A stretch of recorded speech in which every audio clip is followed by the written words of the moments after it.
അപ്പോൾ നമ്മളിപ്പം വീട് പണിയുമ്പോൾ ശ്രദ്ധിക്കേണ്ട കാര്യങ്ങളെക്കുറിച്ച് പറഞ്ഞുകൊണ്ടിരിക്കുന്നത്, ഇപ്പം നമ്മൾ കോൺട്രാക്ടറെ സെലക്ട് ചെയ്തു, നല്ല മെറ്റീരിയൽ ഉപയോഗിക്കണമെന്നും ഞാൻ കഴിഞ്ഞ എപ്പിസോഡിൽ പറഞ്ഞു.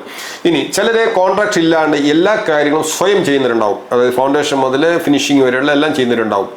അവർ പ്രത്യേകം ശ്രദ്ധിക്കണം. അവർ മാത്രമല്ല, ഈവൻ കോൺട്രാക്ടേഴ്സ് ആണെങ്കിലും ശ്രദ്ധിക്കേണ്ട ഒരേ ഒരു കാര്യം എന്താണെന്ന് വെച്ച് കഴിഞ്ഞാൽ, ഓരോ സ്റ്റേജും 100% ഇടയ്ക്ക് ബ്രേക്ക് ഇല്ലാണ്ട് പൂർത്തിയാക്കാൻ ശ്രമിക്കുക. എന്ന് പറഞ്ഞു കഴിഞ്ഞാൽ, ഇപ്പോൾ ഫൗണ്ടേഷൻ ചെയ്യുന്ന ഒരാൾ ഫൗണ്ടേഷൻ്റെ എല്ലാ സാധനവും അടുപ്പിച്ചതിന് ശേഷം, കല്ല്, മണ്ണ്, മണൽ എല്ലാം അടുപ്പിച്ചതിന് ശേഷം ഒറ്റയടിക്ക് ഫൗണ്ടേഷൻ തീർക്കുക. പിന്നെ ഫൗണ്ടേഷൻ കഴിഞ്ഞിട്ട് സ്ട്രക്ചർ ചെയ്യുമ്പോൾ ആ സ്ട്രക്ചർ മുതൽ കോൺക്രീറ്റിംഗ് വഴി ഉള്ള അടുത്ത സ്റ്റേജ് അത് കംപ്ലീറ്റ് തീരുന്നതിന് വരെ ഇടയ്ക്ക് ബ്രേക്ക് ഇല്ലാത്ത രീതിയിൽ അത് ചെയ്യുക. കൺസ്ട്രക്ഷൻ കഴിഞ്ഞ ശേഷം, സ്ട്രക്ചർ ഉണ്ടാക്കിയ ശേഷം പ്ലാസ്റ്ററിങ് ആണെങ്കിൽ പോലും അത് കംപ്ലീറ്റ് തുടങ്ങിക്കഴിഞ്ഞാൽ അത് കഴിയുന്നിടം വരെ ഇടയ്ക്ക് ബ്രേക്ക് ഉണ്ടാവാൻ പാടില്ല. അങ്ങനെ ഉണ്ടാക്കി കഴിഞ്ഞാൽ എന്താ സംഭവിക്കുന്നത് വെച്ചാൽ, നിങ്ങളുടെ കോസ്റ്റിനേക്കാളും വളരെയധികം കൂടിപ്പോവും.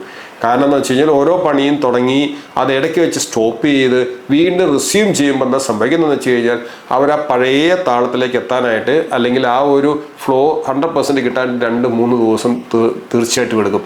അതുകൊണ്ട് ഓരോ സ്റ്റേജും, ഫൗണ്ടേഷൻ ആയിക്കോട്ടെ, സ്ട്രക്ചർ ആയിക്കോട്ടെ, പ്ലാസ്റ്ററിങ് ആയിക്കോട്ടെ, അതിനുശേഷം ടൈലിംഗ് ആയിക്കോട്ടെ, എന്തും ആയിക്കോട്ടെ, അത് തീർച്ചയായിട്ടും ഓരോ സ്റ്റേജും 100% ബ്രേക്ക് ഇല്ലാണ്ട് ഫിനിഷ് ചെയ്യാൻ ശ്രമിക്കുക. അങ്ങനെ ചെയ്യുമ്പോഴും നിങ്ങൾ ഇട്ട ബജറ്റിനേക്കാളും കുറഞ്ഞ ബജറ്റിൽ ആ വർക്ക് പൂർത്തിയാക്കാൻ പറ്റും. അതല്ലെന്നുണ്ടെങ്കിൽ നിങ്ങൾ ഇട്ട ബജറ്റിനേക്കാളും വളരെയധികം തീർച്ചയായിട്ടും ആ ഓരോ സ്റ്റേജിനും കൂടുകയും ചെയ്യും. ഓക്കെ, ഇനി വേറൊരു ഇമ്പോർട്ടൻ്റ് മെസ്സേജ് ആയിട്ട് അടുത്ത എപ്പിസോഡിൽ വരാം. ഇത് ഇൻഫോർമേറ്റീവായിട്ട് തോന്നുവാണെങ്കിൽ തീർച്ചയായിട്ടും നിങ്ങൾ വീട് പണിയുന്ന എല്ലാവരുടെയും ഷെയർ ചെയ്യുക, അല്ലെങ്കിൽ നിങ്ങളുടെ ഫ്രണ്ട്സിൻ്റെ അടുത്തോ ഫാമിലിയിലോ ഷെയർ ചെയ്യുക. യൂട്യൂബ് ചാനൽ അല്ലെങ്കിൽ ഇൻസ്റ്റാഗ്രാം പേജ് അതിൽ ഫോളോ ചെയ്യുക.